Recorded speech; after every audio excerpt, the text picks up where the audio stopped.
চট্টগ্রাম অঞ্চলে তলিয়ে গেছে ঘরবাড়ি, ফসলি জমি, পানিবন্দী লাখ লাখ মানুষ। দক্ষিণ ও দক্ষিণ পূর্বাঞ্চলে বন্যা পরিস্থিতির উন্নতি, উত্তরাঞ্চলে অতিবৃষ্টি হতে পারে।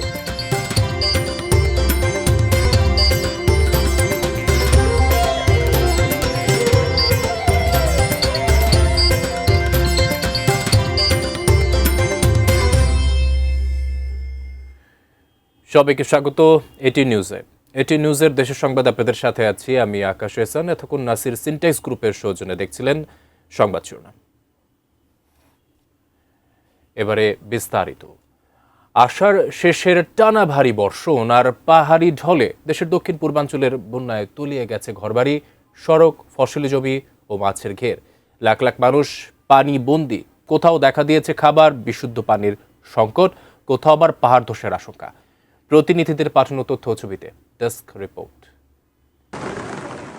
টানা বৃষ্টি আর পাহাড়ি ঢলে চট্টগ্রামের লোহাগাড়া, সাতকানিয়া, চন্দনাইশ ও বাঁশখালী উপজেলার বিস্তীর্ণ এলাকা প্লাবিত হয়েছে। প্রায় 4 লাখ মানুষ পানিবন্দী। ডুবে গেছে বাড়িঘর, সড়ক ও কৃষি জমি। চরম দুর্ভোগে রয়েছেন মানুষ। কক্সবাজারেও একই চিত্র। ভারী বর্ষণে নদ নদীর পানি বেড়ে প্লাবিত সড়ক, বসতবাড়ি ও ফসলি মাঠ। পানিবন্দী অন্তত 5 লাখ মানুষ। দুর্গত এলাকায় দেখা দিয়েছে খাবার ও নিরাপদ পানির সংকট। বান্দরবানে সাঙ্গু, মাতামুহুরী ও বাঁকখালী নদীর পানি বিপদসীমার প্রায় 5 ফুট উপর দিয়ে প্রবাহিত হচ্ছে। নিম্নাঞ্চল প্লাবিত হয়ে লক্ষাধিক মানুষ পানিবন্দী।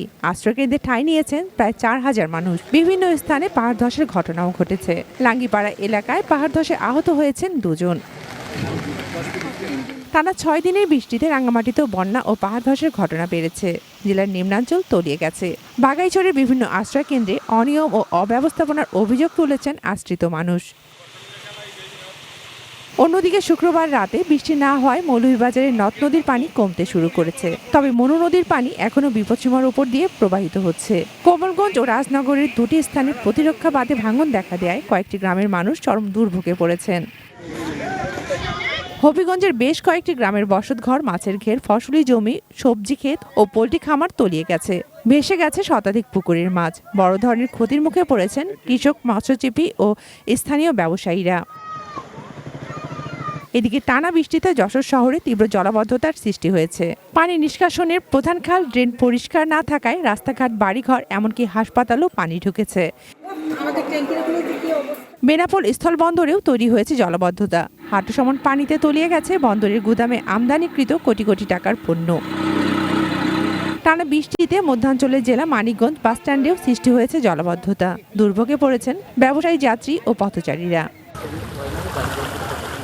Shakil Aziz, desk report, ATN news. দেশের দক্ষিণ ও দক্ষিণ পূর্বাঞ্চলের বন্যা পরিস্থিতির কিছুটা উন্নতি হলো। উত্তর ও উত্তর পূর্বাঞ্চলে নতুন করে বন্যার শঙ্কা দেখা দিয়েছে। একই সঙ্গে উত্তরাঞ্চলে বেড়েছে ভারী বৃষ্টির সম্ভাবনা। তবে দীর্ঘস্থায়ী বন্যার আশঙ্কা নেই বলে জানিয়েছেন সংশ্লিষ্ট কর্তৃপক্ষ। বিস্তারিত সম্রাট আনোয়ারের রিপোর্টে। টানা বৃষ্টি আর উজান থেকে নেমে আসা ঢলে দক্ষিণ ও দক্ষিণ পূর্বাঞ্চলে যে বন্যা পরিস্থিতি তৈরি হয়েছিল, এখন তা ধীরে ধীরে উন্নতির দিকে। বন্যা পূর্বাভাস ও সতর্কীকরণ কেন্দ্র বলছে, আগামী 24 থেকে 48 ঘন্টার মধ্যে বন্যা পরিস্থিতির আরও উন্নতি হতে পারে। উত্তর ও উত্তর পূর্বাঞ্চলে বৃষ্টির সম্ভাবনা থাকায় সেসব অঞ্চলের নিম্নাঞ্চলে বন্যার ঝুঁকি রয়েছে। বর্তমানে সাঙ্গু, কুশিয়ারা, মনু ও খোয়াই নদীর 6টি পয়েন্টে পানি এখনও বিপদসীমার ওপর দিয়ে প্রবাহিত হচ্ছে। দক্ষিণাঞ্চলে আগামী 24 ঘন্টা পরবর্তী সময়ে বন্যা পরিস্থিতির উল্লেখযোগ্য উন্নতি হওয়ার সম্ভাবনা রয়েছে। তবে উত্তরাঞ্চলীয় এবং উত্তর পূর্বাঞ্চলীয় কিছু অববাহিকাতে আগামী 24 থেকে 48 ঘন্টায় বন্যা পরিস্থিতি, স্বল্পমেয়াদী বন্যা পরিস্থিতি সৃষ্টির ঝুঁকি রয়েছে। তবে এখানেও 48 ঘন্টা পরবর্তী সময়ে নদ নদীর পানি হ্রাস পাওয়ার সম্ভাবনা রয়েছে। তবে দীর্ঘস্থায়ী বন্যা পরিস্থিতির আপাতত আশঙ্কা নেই বলে জানিয়েছে বন্যা পূর্বাভাস ও সতর্কীকরণ কেন্দ্র। আকস্মিক বন্যা বেশিরভাগ ক্ষেত্রেই লক্ষ্য করা গেছে। এটা দীর্ঘমেয়াদী হওয়ার ঝুঁকি কম এবং ভারী বৃষ্টিপাতের প্রবণতা হ্রাস পেলেই পানি দ্রুত হ্রাস পাওয়ার সম্ভাবনা রয়েছে। এদিকে দেশের দক্ষিণাঞ্চলে ভারী বৃষ্টিপাতের প্রবণতা কমলেও উত্তরাঞ্চলে বেড়েছে বৃষ্টির সম্ভাবনা। আবহাওয়া অধিদপ্তরের নিয়মিত সংবাদ সম্মেলনে জানানো হয়, চট্টগ্রাম সহ দক্ষিণাঞ্চলে সৃষ্টি হওয়া লঘুচাপটি এখন অনেকটাই দুর্বল হয়ে পড়েছে। ফলে ওই অঞ্চলে অতি ভারী বৃষ্টির সম্ভাবনাও কমেছে। মৌসুমি বায়ু সক্রিয় থাকায় বিভিন্ন এলাকায় হালকা থেকে মাঝারি বৃষ্টি অব্যাহত থাকবে। বিশেষ করে রংপুর, রাজশাহী ও ময়মনসিংহ বিভাগের কোথাও কোথাও ভারী বর্ষণ হতে পারে। চট্টগ্রামে 100 মিলিমিটার কম বৃষ্টি হয়েছে, যদিও 100 মিলিমিটার এটা অতি ভারী বর্ষণ, এটা গ্র্যাজুয়ালি ওইদিকে বৃষ্টি কমে যাচ্ছে। আমরা আশা করি যে আগামী 24 থেকে 48 ঘন্টার ভিতরে ওই সব জায়গাতে বৃষ্টি আরও কমে যাবে, তবে কিছুটা বৃষ্টি বাড়বে, বিশেষ করে রংপুর, ময়মনসিংহ এবং রাজশাহী ডিভিশনে। আমরা জানি জুলাই মাস হচ্ছে সবচেয়ে বর্ষাকালে বেশি বৃষ্টি হয়, নর্মাল বৃষ্টি আছে যেটা সেই বৃষ্টিটাই হবে, তবে ওই রকম অতি ভারী বর্ষণ হওয়ার আপাতত ঢাকা সহ দক্ষিণ দিকে সম্ভাবনা নেই। এক প্রশ্নের জবাবে আবহাওয়া অধিদপ্তরের কয়েকটি রাডারে কারিগরি ত্রুটি দেখা দিলেও তা দ্রুত সমাধানে প্রয়োজনীয় ব্যবস্থা নেওয়া হচ্ছে বলেও জানানো হয়। সম্রাট আনোয়ার, এটিএন নিউজ, ঢাকা। দর্শক, রংপুরে চলছে 11 দলীয় জোটের বৈঠক। আমরা সরাসরি চলে যাচ্ছি সেখানে। 11 দলীয় জোটের মহাসমাবেশ চলছে, আমরা চলে যাচ্ছি সেখানে সরাসরি। বাংলাদেশ জামাত ইসলামীর সম্মানিত আমির জনাব ডাক্তার শফিকুর রহমান এবং অন্যান্য জাতীয় নেতৃবৃন্দ, ভাইয়েরা আমার, প্রচণ্ড বৃষ্টি হচ্ছে। এই বৃষ্টির মধ্যে আমি আপনাদেরকে কষ্ট দিতে চাই না, শুধুমাত্র একটি কথাই বলবো, ভাইয়েরা আমার সংগ্রামী রংপুরবাসী, আমরা কেমন বাংলাদেশ চাই। দুপুরের পর থেকে বৃষ্টি না হওয়ায় সিলেটের প্রধান দুই নদী সুরমা, কুশিয়ারার পানি কিছুটা কমেছে, তবে বৃষ্টি ও ঢল নামলে পানি ফের বাড়তে পারে বলে জানিয়েছে পানি উন্নয়ন বোর্ড। পানি কমলেও এখনও বন্যার শঙ্কা কাটেনি। বিস্তারিত জানাতে সুরমা নদীর তীর থেকে সরাসরি যুক্ত হচ্ছেন প্রতিনিধি কামরুল ইসলাম মাহি। মাহি, আপনার কাছ থেকে জানতে চাচ্ছি কি অবস্থা দেখছেন বর্তমানে বৃষ্টি এবং সুরমার পানি আসলে বিপদসীমার উপরে কি অবস্থা এবং এলাকার অবস্থা কেমন দেখছেন জানাবেন। মুহূর্তে সিলেটের সুরমা নদীর তীরে আছি এবং নদ নদীর তথ্য যদি আমরা একটু আপনাকে জানিয়ে রাখি যে গত কয়েকদিন থেকেই আমরা জানাচ্ছিলাম যে সিলেটের সুরমা এবং কুশিয়ারা নদীর পানি বাড়ছে, তবে বিপদ হচ্ছে সুরমা নদীর পানি আরো কমছে এবং কুশিয়ারা নদীর পানিও কমছে। তবে একটা উদ্বেগের বিষয় হচ্ছে সীমান্তবর্তী যে এলাকাগুলো রয়েছে, বিশেষ করে সারি, গোয়াইন, সেই সমস্ত নদ নদীর পানি বাড়ছে, তবে বিপদসীমা অতিক্রম করেনি। যদি একটু তথ্য জানিয়ে রাখি যে সারি এবং যে গোয়াইন যে নদীগুলো রয়েছে, সেই নদীগুলোর পানি বাড়ার কারণে সীমান্তবর্তী এলাকার যে মানুষজন রয়েছেন তাদের মধ্যে বন্যার একটা আতঙ্ক তৈরি হয়েছে। পাশাপাশি কুশিয়ারা নদীর যে ফেন্সিগঞ্জ পয়েন্টেও কিন্তু পানি বাড়ছে। তো সব মিলিয়ে বলা চলে যে পানি উন্নয়ন বোর্ড আমাদেরকে যেমনটি জানিয়েছে যে আগামী কয়েকদিন যদি টানা বৃষ্টিপাত হয়, অর্থাৎ আগামী 3 থেকে 4 দিন বৃষ্টিপাত হয় এবং পাহাড়ি ঢল অর্থাৎ মেঘালয় কিংবা আসামের থেকে উজানের ঢল যদি নামে, সেই ক্ষেত্রে বন্যার একটা আশঙ্কা করা হচ্ছে। তবে এই ক্ষেত্রে প্রশাসনের প্রস্তুতি সব রকমেরই রয়েছে। এবং আরেকটি তথ্য যদি জানিয়ে রাখি যে আজকে সকাল থেকেই সিলেটে বৃষ্টিপাত ছিল না, বেলা 12টা পর্যন্ত বৃষ্টিপাতের মাত্রা খুবই কম ছিল। তবে 12টার পরে সিলেটের মুষলধারে বেশ 1 থেকে 2 ঘন্টা বৃষ্টিপাত হয়েছে। এখন বিকেল বেলাও কিন্তু বৃষ্টিপাত নেই বললেই চলে, তবে আকাশ এখনো মেঘলা রয়েছে এবং যদি এই বৃষ্টিপাত যদি আগামী 2 থেকে 3 দিন থাকে তাহলে কিন্তু সিলেটের যে বন্যার শঙ্কা করা হচ্ছে, বিশেষ করে সিলেটের সীমান্তবর্তী সুরমা এবং কুশিয়ারা পাড়ের যে স্বল্পমেয়াদী বন্যার শঙ্কা করা হচ্ছে, তাহলে কিন্তু আগাম শঙ্কার কথা কিন্তু পানি উন্নয়ন বোর্ড বলছে। তো সব মিলিয়ে বলা চলে বন্যার যে পূর্ব প্রস্তুতি, সেই প্রস্তুতিও কিন্তু একই সঙ্গে নেওয়া হয়েছে। তো এই ছিল এখানকার সর্বশেষ। আকাশ, আপনাকে ধন্যবাদ। দর্শক, সিলেট থেকে সুরমা নদীর পানি এবং সে এলাকার সার্বিক চিত্র জানাচ্ছিলেন সহকর্মী প্রতিনিধি কামরুল ইসলাম মাহি। দর্শক, এ পর্যায়ে নিচ্ছি বিরতি, এরপরে আরও থাকছে।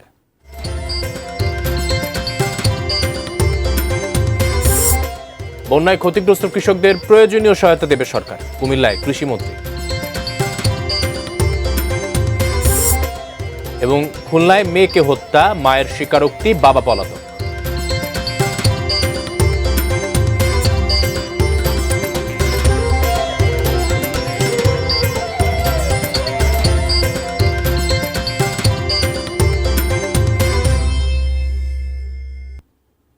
বিরতির পর আবারও স্বাগত। বন্যায় ক্ষতিগ্রস্ত কৃষকদের প্রয়োজনীয় সহায়তা দেওয়া হবে জানালেন কৃষি ও পানি সম্পদ মন্ত্রী মোহাম্মদ আমিনুর রশিদ। সকালে কুমিল্লা টাউন হল মাঠে বৃক্ষমেলার উদ্বোধনী অনুষ্ঠানে একথা বলেন মন্ত্রী। ইউনিয়নের ওয়ার্ড পর্যায়ে আমাদের অফিসার রয়েছে, যেখানে যারা ক্ষতিগ্রস্ত হয়েছে যেই ধরনের কৃষকই হোক, সরকার তাদের সাথে সহযোগিতার হাত বাড়ানোর জন্য প্রস্তুত আছে। ওইভাবে আমাদের এগিয়ে যাচ্ছি, আমরা লিস্ট আমাদের তৈরি হয়ে যাচ্ছে। বন্যার ভয়াবহতার কারণে অনেক জায়গায় বন্যার্তদের জন্য ত্রাণ সহায়তা পৌঁছানো যাচ্ছে না বলে জানিয়েছেন দুর্যোগ ব্যবস্থাপনা ও ত্রাণ প্রতিমন্ত্রী এম ইকবাল হোসাইন। সকালে চট্টগ্রাম সার্কিট হাউসে সাংবাদিকদের প্রশ্নের জবাবে এ কথা জানান তিনি। চট্টগ্রাম, কক্সবাজার ও 3 পার্বত্য জেলার বন্যা দুর্গত এলাকা পরিদর্শনে 3 দিনের সফরে চট্টগ্রামে রয়েছে প্রতিমন্ত্রী। জন্য আমরা কিন্তু এই পর্যন্ত 500 মেট্রিক টন চাল দিয়ে দেওয়া হয়েছে। তাদের হাতে মধ্যে এখনো 200 মজুদ আছে। লাগলে যদি লাগে বলার সঙ্গে সঙ্গে আমরা পাঠাই দিতে পারবো। আশ্রয় কেন্দ্র আছে 650, সবগুলি ভরে নাই, 2-1টা বোধহয় খালি আছে, নাম্বারটা আমি জানতাম, ভুলে গেছি। এবং টোটাল আশ্রয় নিয়েছেন বোধহয় 25,000 নাকি 25,000। শুকনো খাবার দিয়েছি 25,000 প্লাস। সংবাদের সময় হলো আরও একটি বিরতির, সাথে থাকুন।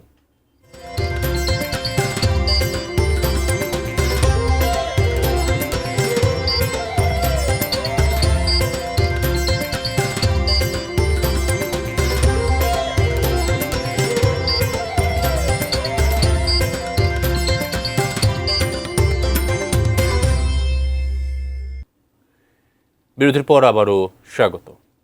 খুলনায় নিজের মেয়েকে হত্যার কথা স্বীকার করেছেন মা। পলাতক অভিযুক্ত বাবা সকালে সংবাদ সম্মেলনে Khulna metropolitan police commissioner Mohammad Zahidul Hasan চাঞ্চল্যকর নির্জনা হত্যাকাণ্ডের প্রকৃত কারণ উদ্ঘাটিত হয়েছে বলে দাবি করেন।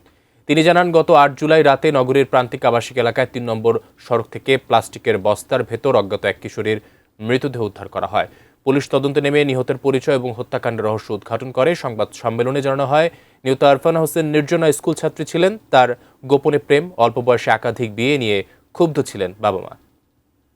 ঘটনার দিন নেশাগ্রস্ত অবস্থায় মেয়ের সঙ্গে কথা কাটাকাটির এক পর্যায়ে তার মাথার পেছনে আঘাত করেন বাবা আলিম হোসেন আকাশ ও মা আরিফা ইয়াসমিন সীমা। এতে নির্জনার মৃত্যু হয়। হত্যাকাণ্ডের পর মরদেহ একটি প্লাস্টিকের বস্তায় ভরে রাস্তার পাশে ফেলে পালিয়ে যান তার বাবা। মাকে আটকের পর শুক্রবার খুলনা সিএমএম আদালতে স্বীকারোক্তিমূলক জবানবন্দিতে মা আরিফা ইয়াসমিন সীমা মেয়েকে হত্যার কথা স্বীকার করেন।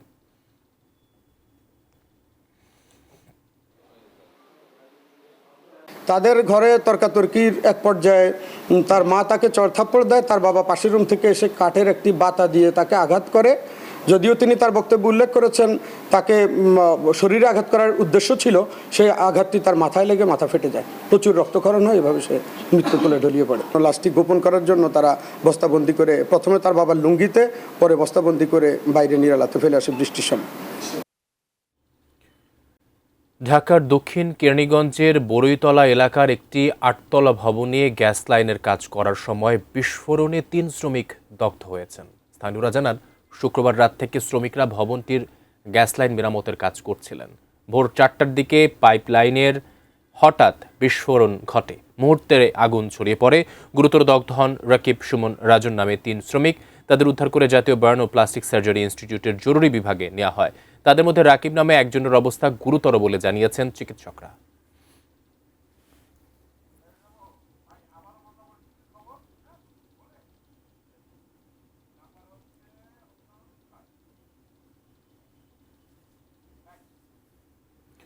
আবারও বন্যা পরিস্থিতির খবর।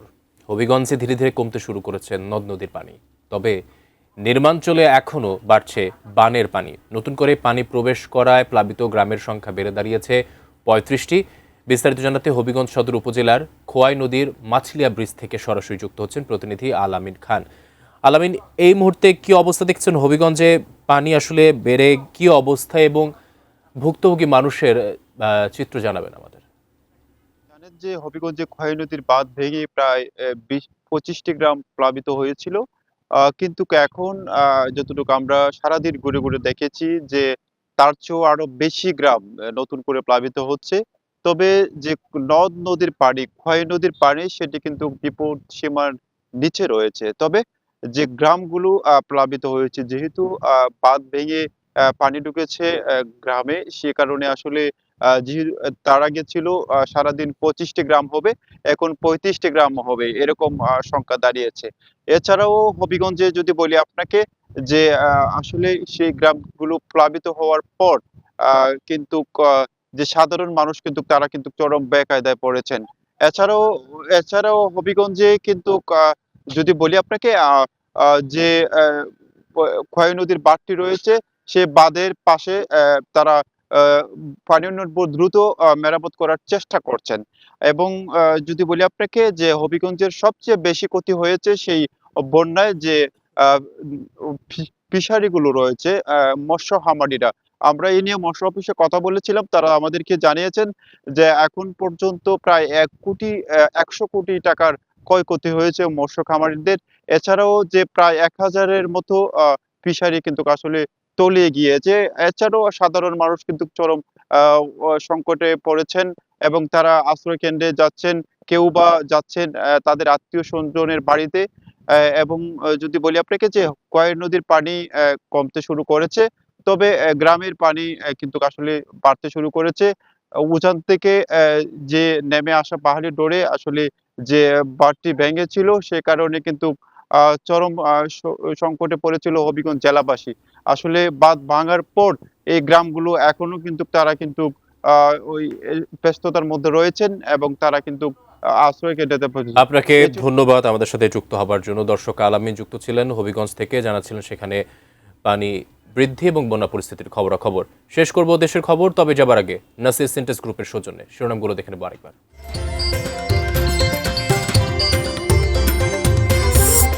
চট্টগ্রাম অঞ্চলে তলিয়ে গেছে ঘরবাড়ি, ফসলি জমি, পানিবন্দী লাখ লাখ মানুষ। দক্ষিণ ও দক্ষিণ পূর্বাঞ্চলে বন্যা পরিস্থিতির উন্নতি, উত্তরাঞ্চলে অতিবৃষ্টি হতে পারে। বন্যায় ক্ষতিগ্রস্ত কৃষকদের প্রয়োজনীয় সহায়তা দেবে সরকার, কুমিল্লায় কৃষিমন্ত্রী। এবং খুলনায় মেয়েকে হত্যা, মায়ের স্বীকারোক্তি, বাবা পলাতক।